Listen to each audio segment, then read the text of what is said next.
Le 15 avril 2019, Notre-Dame est touchée en plein cœur. Encerclée par les flammes, la flèche si symbolique de la cathédrale finit par céder et s'effondre dans un amas de cendres. S'ensuivent le choc, l'émotion, parfois les larmes, puis dès le lendemain une promesse, celle du président Emmanuel Macron de rebâtir Notre-Dame en seulement 5 années. 5 ans plus tard, le pari est en passe d'être tenu. À 7 mois de la réouverture, prévue le 8 décembre 2024, Notre-Dame a accepté de nous ouvrir les portes de son chantier, de nous faire rencontrer ses compagnons, c'est comme ça qu'on les appelle, qui chaque jour restaurent minutieusement le joyau de l'île de la Cité. Bienvenue sur l'incroyable chantier de Notre-Dame.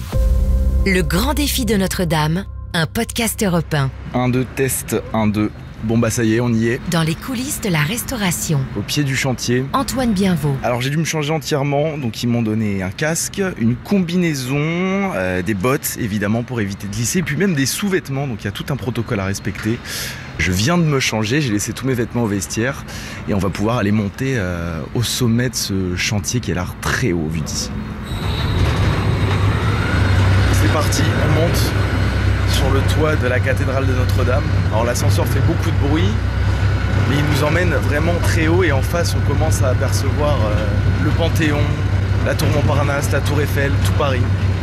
Et on passe entre tous les échafaudages du chantier de Notre-Dame.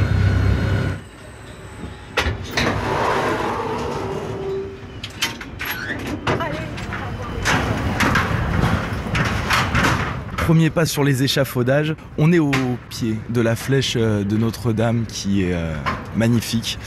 Et on est juste à côté aussi de la statue du Christ qui a été sauvée des flammes. Et autour de nous, il y a les couvreurs. Les couvreurs, ils ont succédé aux charpentiers et ils sont en train de recouvrir cette charpente de Notre-Dame. La charpente, très abîmée par les flammes il y a 5 ans, trône de nouveau au sommet de la cathédrale depuis janvier 2023. Pour la restaurer, les charpentiers ont équarri le bois à la main, comme au XIIIe siècle. Pourquoi ? Eh bien, laissons répondre Rémi Fromont, architecte en chef des monuments historiques. On utilise les mêmes techniques du XIIIe siècle simplement parce qu'on restitue une charpente du XIIIe siècle et que ces charpentes-là, elles sont le fruit d'une logique technique qui est liée à une logique de matériaux. Et la logique technique liée au matériau bois à cette époque-là, c'est l'équarrissage manuel parce que c'est ce qui fonctionne le mieux, tout simplement, avec ce matériau bois. Et donc on a fait la même chose. Pour symboliser la renaissance de la charpente au-dessus de l'abside, le 12 janvier 2023, le plus jeune charpentier du chantier a déposé un bouquet de mimosas au sommet de la structure. Une tradition, mais aussi un passage de témoin au recouvreur qui couvre à présent la charpente avec des plaques de plomb. Je vous emmène les rencontrer. On est une 40aine de mètres de hauteur. C'est déjà impressionnant et alors on monte encore, donc sur de petits escaliers de chantier. Il y a plein de gens qui passent partout, qui fourmillent sur ce chantier. Il y a un dédale d'échafaudage très impressionnant. On enjambe les plaques de plomb qui sont posées sur les échafaudages, qui ont été livrés par des grues, et qui attendent d'être posées sur le toit de la cathédrale. Bonjour. Bonjour monsieur. Bonjour monsieur. Antoine Bienvaux, je suis journaliste pour Europe 1. Donc. D'accord, alors moi c'est Quentin Athias, je suis chef de chantier à UTB. Qu'est-ce que vous faites sur ce chantier-là en ce moment ? Eh ben, en ce moment on est en train d'étaler toutes les tables de plomb qui font la couverture sur le versant, en sachant que sur une bonne journée, une équipe arrive à en poser une dizaine. Et qu'il y en a plus de 460 à poser juste sur ce versant, ça prend quand même un petit peu de temps. On a une grande grue à Tours, juste à côté, qui nous dessert le chantier. Donc on fait monter les palettes une par une et au fur et à mesure de notre avancement, parce qu'on ne peut pas se permettre de surcharger l'échafaudage. Dans ces palettes-là, il y a 4 tables de plomb à chaque fois. Donc les palettes, elles font 292 kg. C'est pile poil le poids que supporte l'échafaudage avec 2 personnes à côté pour qu'on puisse travailler dessus. Et en fait, on les fait descendre tout le long du toit, avec un système de treuil et ça fait un peu comme un skateboard qui descend sur le toit, qui porte la table de plomb et nous on va la poser directement. Donc là on est tout en haut du toit et vous les faites descendre, glisser pour les poser. Exactement, c'est tout à fait ça. Et on les pose une par une et on remonte le skateboard et on vient attacher la suivante. En fait ça nous permet de manipuler le plomb sans le porter parce que les tables elles font quand même 52 kg l'unité et à porter à bout de bras 52 kg, c'est quand même très très dur. Eh ben merci beaucoup. Mais il n'y a pas de quoi. On va quitter les couvreurs qui sont en train de s'affairer. On entend les marteaux, les scies derrière. Et puis si on avance un petit peu par là, je me déplace. On aperçoit donc de l'autre côté le pignon nord et cette statue de Saint-Denis qui a été restaurée, qui a rabîmé pendant l'incendie, avec un doigt qui pointe donc vers le nord et en direction de la ville de Saint-Denis, donc au nord de Paris. On a fait quelques photos pour immortaliser le moment. Et puis là, on redescend et on va aller explorer une autre partie de la cathédrale. Je vous emmène avec moi.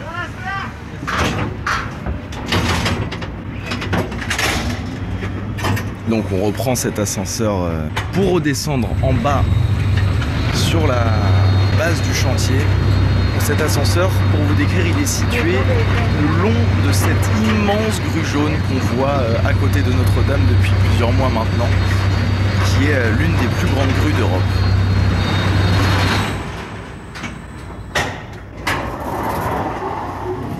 Au revoir, bonne journée monsieur. Donc un monsieur qui nous accompagne en ascenseur à chaque fois et que l'on fait monter et descendre depuis tout à l'heure. Retour au sol, on a changé de côté, on était côté sud, donc côté Seine, et on est maintenant à côté de la rue du Cloître de Notre-Dame, donc de l'autre côté, côté nord, et on longe les palissades de chantier et on passe devant l'autre très grande grue de Notre-Dame. Elle est rouge, celle-ci on avait la jaune tout à l'heure qui est immense. La rouge, elle a une particularité, c'est qu'elle a un bras beaucoup plus maniable que la grue jaune qui, elle, n'a qu'un bras fixe et qui peut seulement se déplacer à l'horizontale. Cette grue rouge, elle peut se déplacer et poser des objets avec précision. Et c'est elle qui, par conséquent, a déposé délicatement le coq au sommet de la cathédrale de Notre-Dame, au sommet de la flèche. Sur le chantier de Notre-Dame, 3 grues fonctionnent tous les jours, au nord, au sud et à l'ouest de la cathédrale. Il faut donc qu'elles soient bien coordonnées pour éviter tout risque de collision. Et ça, c'est le travail de David Bemba Matondo, responsable de la cellule d'adéquation de Notre-Dame. Alors, cet écran que vous voyez ici, c'est l'écran de supervision qui a pour but de contrôler en direct le mouvement des grues et qui permettent en fait que les grues ne se rendent pas en collision, qu'il n'y ait pas d'accident. La grue jaune, par exemple, c'est en direct. La grue jaune, c'est en direct. Et la grue aussi violette, c'est la rouge, qui est côté rue du Cloître, côté nord, est aussi en direct. Ainsi, la grue sud, la 350 tonnes qui est ici, elle est aussi en direct. En temps, en heure, on peut voir ce qui se passe. Et ça nous permet à la supervision de voir les mouvements de grue et optimiser aussi le grutage qui se fait. Ça, c'est la mission cruciale qui est le système anti-collision qui se fait sous ce compteur, sous cet écran que nous avons ici. Et nous avons en même temps ce tableau que vous voyez. C'est un tableau qui permet en fait de définir un plan de levage. Ce plan de levage est défini ensemble avec les grutiers, les chefs, le chef des chantiers qui viennent de chaque entreprise avant de lever, de passer dans ce bureau de la cellule d'adéquation pour faire un briefing, pour coordonner qui passe. En faisant aussi ce tableau que vous voyez là-bas avec plein de post-it, c'est l'ordre de passage par rapport aux besoins qui a été fait. La cellule d'adéquation a été créée ici à l'établissement public pour la gestion de ce chantier, pour permettre en fait de coordonner en toute sécurité le levage et aussi optimiser ces levages. Et pour ça, donc, il faut réserver un créneau, c'est ça? Oui. Et donc, les gars, ils arrivent, ils remplissent cette feuille qu'on appelle la fiche d'adéquation de besoin. Et donc, cette cellule, chaque matin, à partir de 7h30, nous faisons le briefing qui permet, en fait, avant de lever et de faire le levage. Donc ça, c'est le premier point. De dire à telle heure, telle grue. Et aussi, on fait aussi la météo, comme vous voyez là. On fait un point météo. À partir de 6h30, on envoie à chaque encadrant et au chef des chantiers la météo qui permet en fait de sensibiliser les entreprises comment sera le temps et si on lève ou on lève pas. D'accord. Voilà. Et là, sur le calendrier, est-ce que vous pouvez nous décrire, par exemple, là aujourd'hui, qu'est-ce qui est prévu? Aujourd'hui, nous avons, c'est ce qu'on reprend ici là sommairement. Nous avons Ballas. Par exemple, Ballas, ils ont noté, c'est quoi? Levage des big bags qui partiraient de la barge côté Nef Sud. Donc ça, c'est le plan, c'est ce qu'ils veulent faire? Oui, tout à fait. Et c'est ce qu'ils ont fait aussi ce matin. Il y a toute une signalisation au sol. On voit, il y a des espèces de passages piétons avec des marquages, un petit peu comme une route en fait, pour laisser passer les engins de chantier et puis pour que personne ne se rende dedans, que tout le monde puisse circuler facilement.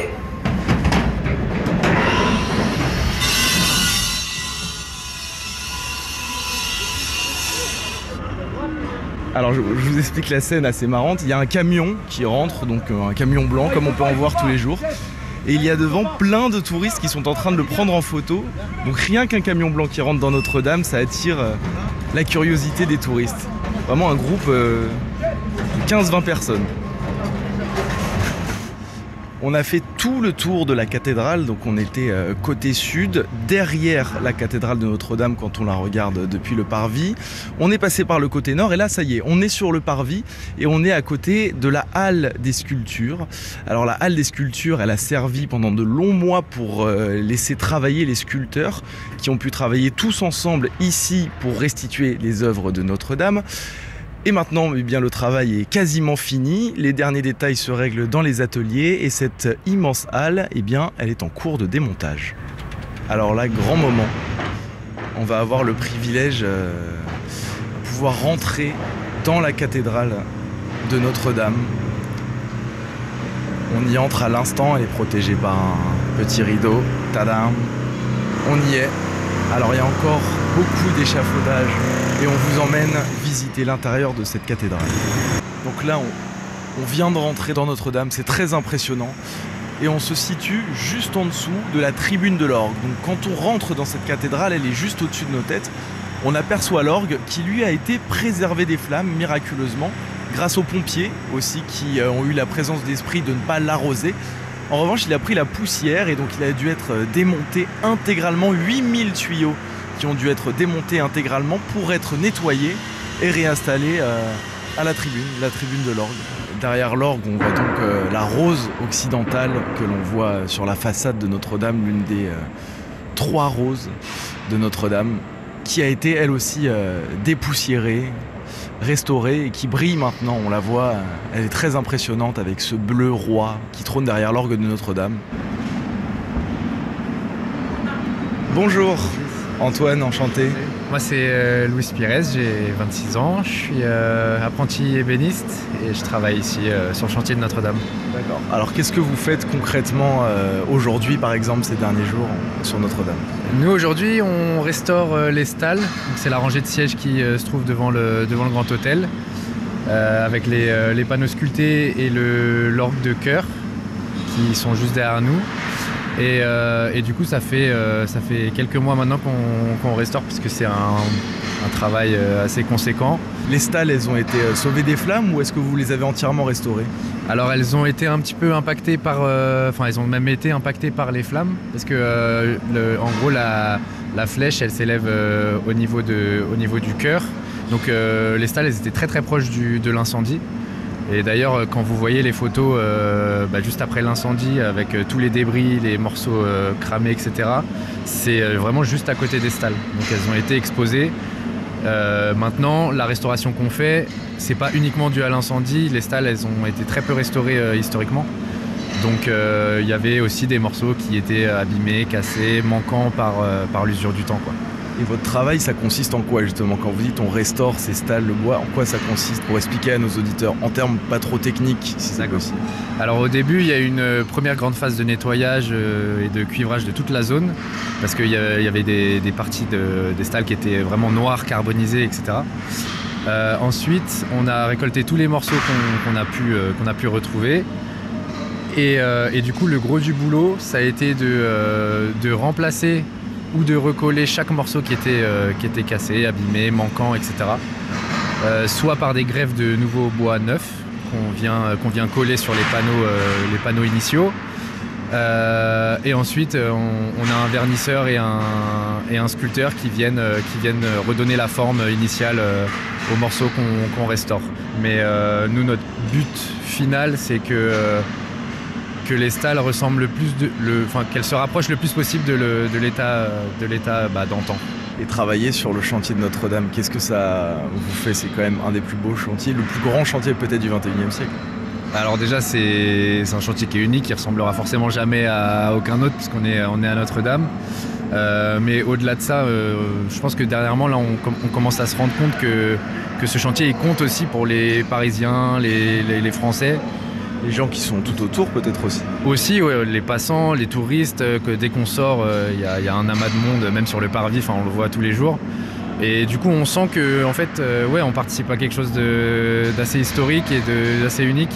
Et ça, pour le coup, c'est une dimension en tout cas moi personnellement, que j'ai commencé à réaliser que assez récemment.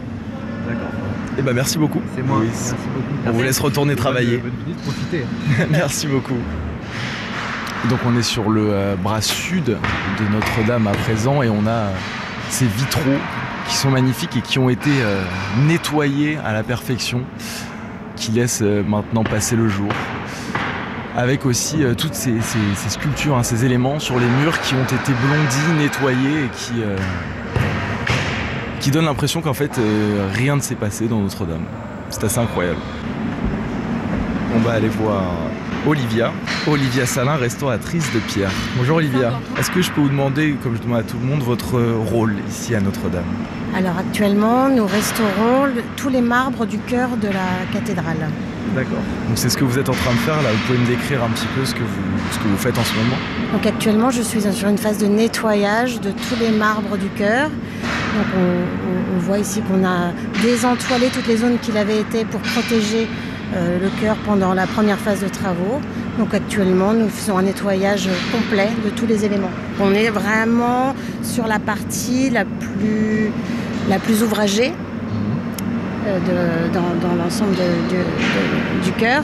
Qui est juste devant l'autel donc. Voilà, c'est ça. On est au pied du maître-autel, dans les parties les plus ouvragées. D'accord. Et donc là, combien de temps de travail pour nettoyer ici? Alors on a commencé sur site, on a commencé en février à désentoiler. Donc il y a toute une phase de découverte presque après une longue phase de préservation et une phase de nettoyage progressif en fait par petites zones. D'accord. Donc tout votre travail s'est fait ici sur site à Notre-Dame, c'est ça? Oui, alors il y a eu toute une phase aussi de cartographie de toutes les altérations et aussi d'identification des marbres. Et aujourd'hui, nous sommes à une phase de nettoyage. D'accord. Et vous êtes combien? Qui va continuer d'ailleurs. Donc là, vous êtes ici et puis vous allez peut-être... Là, on est au pied du maître... Aujourd'hui, nous sommes au pied du maître-autel et nous allons ensuite continuer notre phase de restauration dans l'ensemble du chœur. Enfin oui, parce que là aujourd'hui je suis toute seule, mais normalement on est deux voire trois. Bon bah je vais vous laisser retourner à votre travail parce qu'on vous a un peu dérangé. Merci beaucoup Olivia. Merci beaucoup. Ce qui frappe quand on rentre, c'est la blondeur des pierres. Puisque avant même l'incendie, les pierres étaient abîmées par des années de poussière, de moisissure, elles étaient devenues assez sombres. On m'a même montré une photo d'un monument de Notre-Dame, d'une sorte d'avant-après. Et c'est vraiment frappant de voir la différence entre la poussière qu'il y avait avant sur le mobilier de Notre-Dame et la blondeur de ces pierres qui ont été restaurées. Ce qui rend la cathédrale plus lumineuse, on a l'impression, c'est la première impression quand on rentre, que ce qu'elle n'était avant.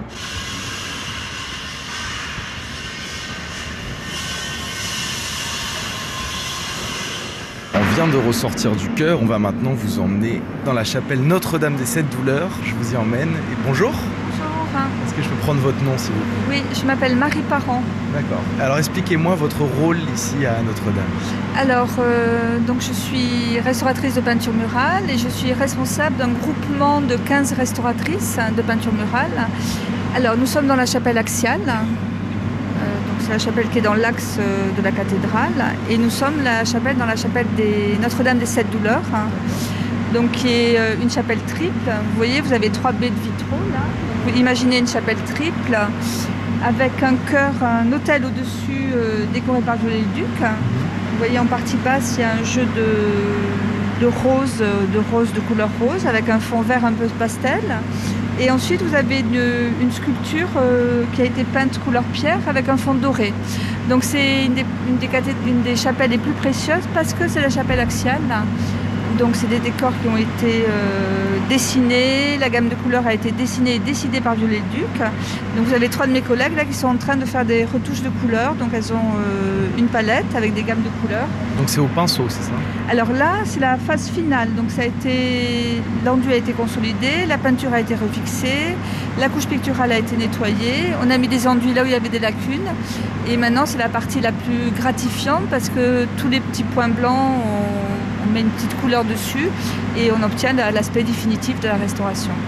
C'est très minutieux, là, j'ai l'impression de travailler avec des tout petits pinceaux. Tout à fait. Là, par exemple, vous avez ce qu'on appelle une piscine et vous avez un fond rouge avec quelques points blancs et nous ne retouchons que les petits points blancs. C'est-à-dire qu'on ne touche pas l'original, on ne touche vraiment que là où il y a des lacunes. Donc effectivement, quand vous voyez un espace si grand et autant de mètres carrés, alors effectivement, le restaure avec des petits pinceaux, c'est pour ça que c'est un peu long. Comme on a beaucoup de chapelles et qu'il y a beaucoup de surface et puis on est un peu dépendant des échafaudages, un peu de la coactivité. Donc effectivement, on va rester, je crois, jusqu'à... on a toujours des petites choses à faire, voilà. D'accord. Pour nous, restaurateurs, c'est un chantier unique parce qu'on restaure tout en même temps. Les vitraux, les peintures murales, les sculptures, les parements. Et ça, c'est extraordinaire. Ça n'arrive jamais parce qu'on fait tranche par tranche. Donc là, on restaure la totalité. Donc pour nous, restauratrices, c'est vraiment exceptionnel, voilà. Et puis, effectivement, c'est un peu le chantier du siècle parce que c'est un peu comme le temps des constructions des cathédrales. On est tous les corps de métier ensemble, on travaille tous ensemble. Il y a une belle énergie parce qu'on veut tous arriver à un résultat satisfaisant avec un temps un peu imparti. Donc voilà, c'est le mélange de tout ça. On a la chance d'avoir le soleil aujourd'hui qui traverse actuellement les vitraux de cette chapelle de Notre-Dame. Et on voit cette lumière se refléter justement sur les murs, signe que ces vitraux ont été parfaitement restaurés, qu'ils laissent à nouveau passer la lumière du jour. Merci beaucoup Marie, au revoir.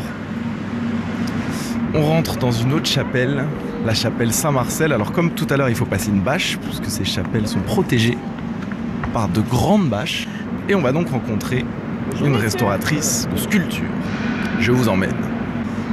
Alors Nathalie Pruat, je suis restauratrice de sculpture. Et donc j'ai été chargée par l'établissement public de restaurer un ensemble de sculptures qui se situe un peu partout dans la cathédrale. Récemment, je viens de terminer le chœur, donc le vœu de Louis XIII. Donc il comprend la Pietà, Louis XIII, Louis XIV et les anges de la Passion.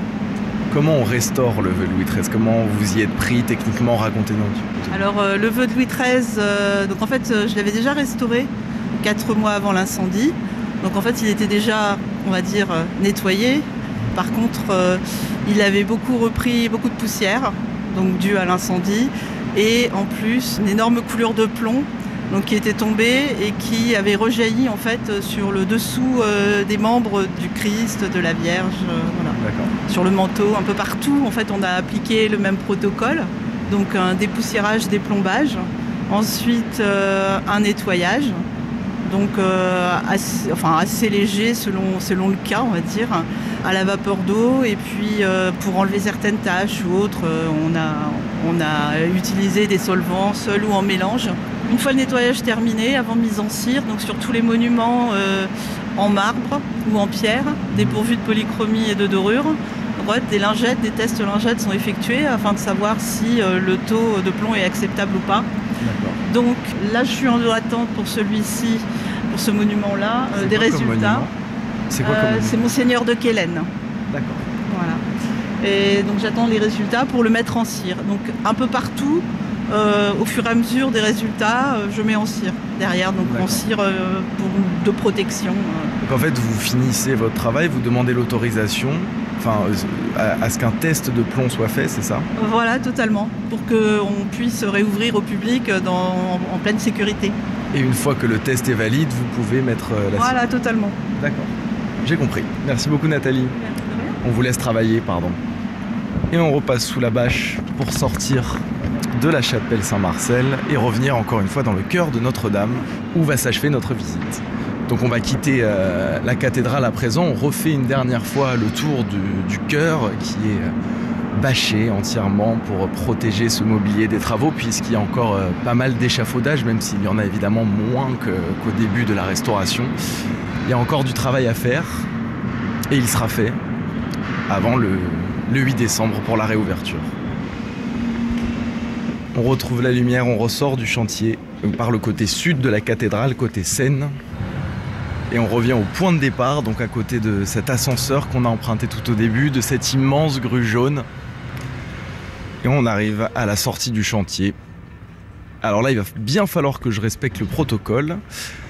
Donc je vais enlever ma combinaison, mes bottes, tout l'équipement qui m'a été donné par l'organisation de Notre-Dame pour faire cette visite en toute sécurité, sans oublier le plus important, la douche obligatoire pour tous les compagnons qui ressortent du chantier. C'est le processus, il faut absolument prendre une douche avant de remettre ses habits civils. Donc je vais m'y plier. Vous venez d'écouter Le Grand Défi de Notre-Dame, un podcast européen au cœur de l'actu. Cet épisode a été écrit par Antoine Bienvaux. Réalisation, Christophe Davio. Promotion et coordination des partenariats, Marie Corpet. Archives, Sylvaine Denis, Laetitia Casanova et Antoine Reclus. Découvrez nos épisodes bonus consacrés à Notre-Dame sur toutes vos plateformes d'écoute, sur le site et l'appli Europe 1.